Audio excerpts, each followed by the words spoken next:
Bom dia, meus amores. Hoje já é quarta-feira, dia 7 de outubro. E aí, já tomou o seu café da manhã? Podemos começar a nossa aula? E você, turminha que estuda à tarde, já almoçou? Vamos começar a nossa aula? Hoje é a nossa aula de história. E por falar nisso, viva o circo! Lembrem de colocar a data aí no nosso tema de hoje, o circo. Nossa, Pro, mas por que o circo? Você já vai descobrir. A Marina descobriu em meio às suas pesquisas lá na internet que atualmente muitos grupos ainda buscam reconhecimento de suas práticas e tradições como patrimônio cultural. Entre esses grupos estão os profissionais do circo. Olha só o trecho da notícia sobre o assunto que ela achou. Famílias circenses podem se tornar patrimônio imaterial brasileiro. Acrobacia, malabares, equilíbrio, trapézio, palhaço, mulher barbada, pirofagia, apresentação de teatro e shows musicais são espetáculos de números circenses que integram a documentação referente à instauração de processo de registros das famílias circenses como patrimônio imaterial brasileiro. O circense se sente circense por passar o seu conhecimento de pai para filho, ou seja, de geração a geração, por ter uma vida debaixo da lona, onde tudo acontece nesse micro e macrocosmos ao mesmo tempo. Reunido em torno de seus espetáculos, as novidades ou atrações com que se deparam e em suas viagens constantes, o circense incorporou línguas, costumes, saberes e foi construindo as suas tradições que são constantemente reinventadas. Então, nós temos aqui algumas questões para você pensar. Você já foi a um circo? Já teve a oportunidade de visitar um circo? Como foi? Você vai me contar isso numa aula, hein? Logo, logo nós iremos conversar. Quais as atividades circenses que nós vimos aí no texto que você já viu pessoalmente ou até mesmo pela televisão ou pela internet? Em uma roda de conversa, só que não com os amigos da escola e nem comigo, mas sim com o papai e com a mamãe. Você vai descobrir por quais transformações o circo já passou, desde antigamente até os dias de hoje.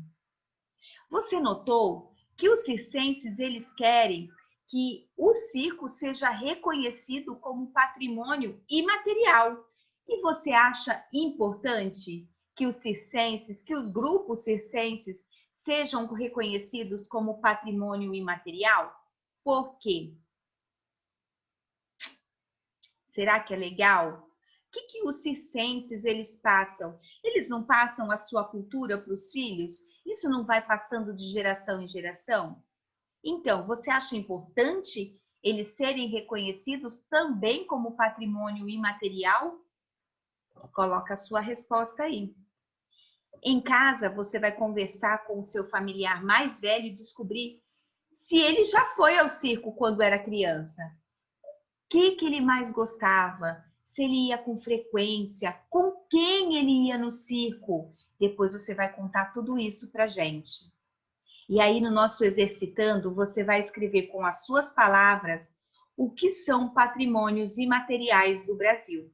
Logo em seguida, você vai assinalar com um X a imagem, a única imagem que representa um patrimônio imaterial.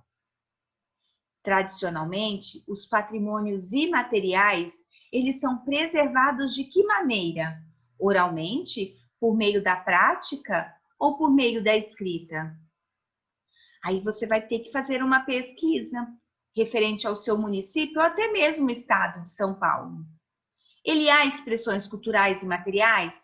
Sim, faça uma pesquisa, anote 3 exemplos e seus grupos culturais. A quem pertence? Aqui embaixo nós temos uma ideia do que seria fazer a questão número 4. Olha só, lá na cidade de Divina Pastora, em Sergipe, as mulheres são conhecidas pelo modo de fazer renda. Elas fazem renda. Então, aqui, expressão cultural e material. Por exemplo, fazer renda. E qual grupo que é cultural que eles pertencem?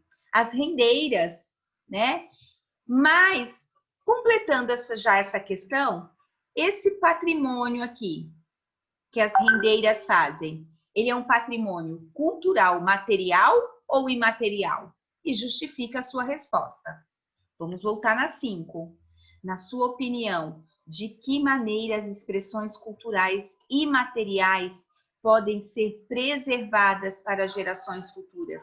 Como nós devemos e podemos fazer para preservar as expressões culturais imateriais futuramente?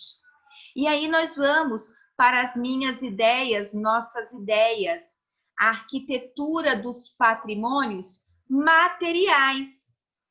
Os patrimônios materiais são feitos através de arquiteturas, lembra? Em cada volume, realizaremos um trabalho envolvendo mais de um componente curricular.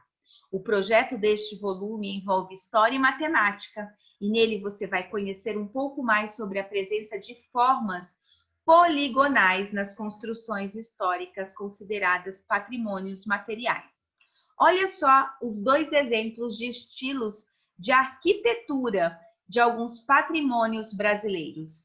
Nós temos no Rio de Janeiro, lá o Forte de Santa Cruz, localizado na cidade de Niterói, e a Igreja da Ordem Terceira de São Francisco, em Salvador, na Bahia. Observando essas 2 imagens, esses 2 patrimônios, quais características você achou interessante nos estilos de cada uma das construções apresentadas? O que você achou de interessante em cada uma delas? Lembrando que nós vamos ter a nossa aula referente a esta matéria no Zoom. Número 2. Escreva qual deve ser a importância de cada uma dessas construções para que tenham sido reconhecidas como patrimônio do Brasil. Ele é histórico, artístico, turístico, econômico. Então, quando a gente observa a imagem A, o que você acha? Ele é histórico? Ele é artístico, turístico, econômico? Ele pode ser mais que um? Pode sim, pode ser mais que um. Mas eu vou dar uma dica. Na imagem A, ele é uma coisa. Já na imagem B, ele é 2 coisas. Eles vão ser 2 coisas. E assim a gente finaliza a nossa aula de história de hoje e já a gente volta para a nossa correção. Até mais. Façam com atenção. Se for necessário, volte no nosso conteúdo da apostila, retome, leia para que você possa responder.